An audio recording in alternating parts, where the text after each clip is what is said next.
So it's important when you think about using points that you understand exactly what they are. And I like to think of them as currency. They're not tied to a specific value. Um, you can use them for high value stuff and you can use them for low value stuff. So I'm going to tell you obviously how you can use them as high value stuff, but I think it's important that you understand this because it'll help you sort of frame how to use your points, when to use your points, when not to use your points. So first thing is points are tax-free. That's a great benefit that you can absolutely utilize. If you spend a lot of money on credit cards, this can be a huge tax-free benefit to you. And you can get anywhere from basically a 0.5, you could probably get less than 0.5% return to a 20% return. I would say generally it's more in the 1 to 10% range. And I'll give you some examples of how that looks.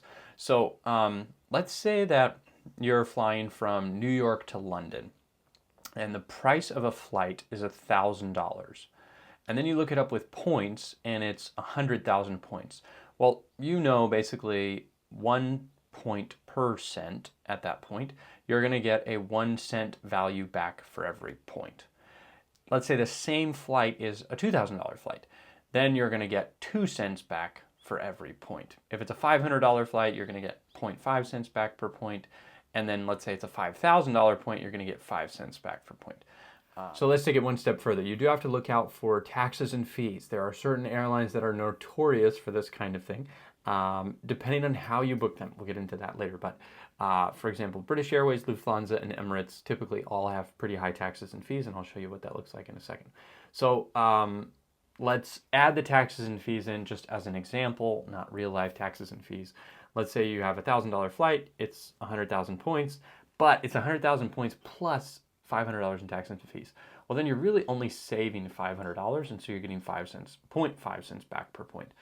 Same thing with 2,000, you're only getting 1.5 cents back per point, and same thing with 5,000, you're getting 4.5 cents back per point. Still a good value in that case, but you do have to look out for taxes and fees because airlines will work them in to try to save money on what they're actually like providing you with the points booking, and so it's just important to be aware of how that works.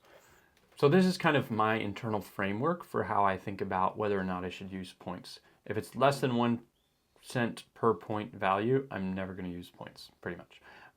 If it's 1 to 1.6 cents, I'm almost never going to use points. The exception to this would be if I was locked into a specific currency. Let's say that I've stayed a bunch, or I've flown a bunch with Southwest and I've got all these Southwest points. They're pretty much going to give you 1.4 to 1.6 cents back all the time as of 2024. So you're going to want to make sure that you basically just use them so they don't get devalued. 1.7 to 2.4 cents is that's a good range. I'd definitely consider using my points. If I have a lot of points to spend, I'd probably spend points. If I'm a little stingy on the points, maybe I don't have as many of this kind of currency, I'll probably save them until I can get more than 2.4 cents back. But for the most part, you don't want to spend them unless they're getting you around 2 cents or more value for specific currencies. And we'll get into the value of the specific currencies later.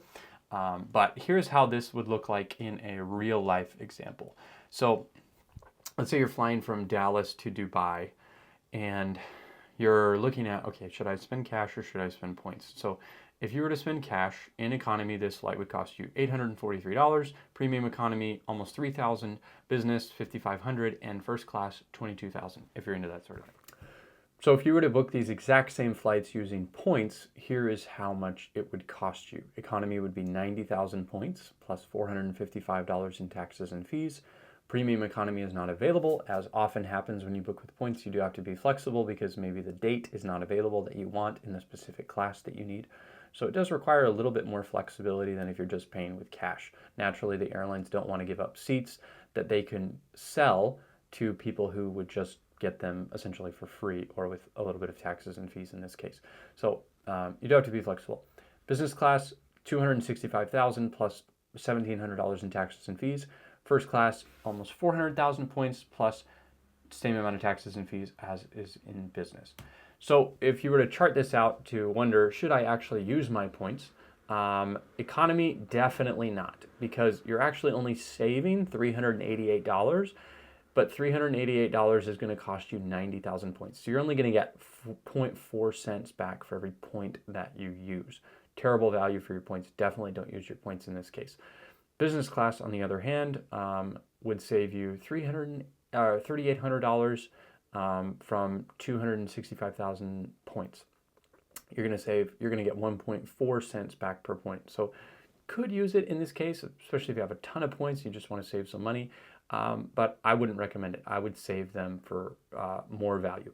Now, on the other hand, if you want to be like every YouTuber and fly Emirates first class, you could use your points to get 5.4 cents back per point because you're going to save $20,000 from 372,000 points. And we'll tell you how exactly you could book Emirates even if you don't have Emirates points right now.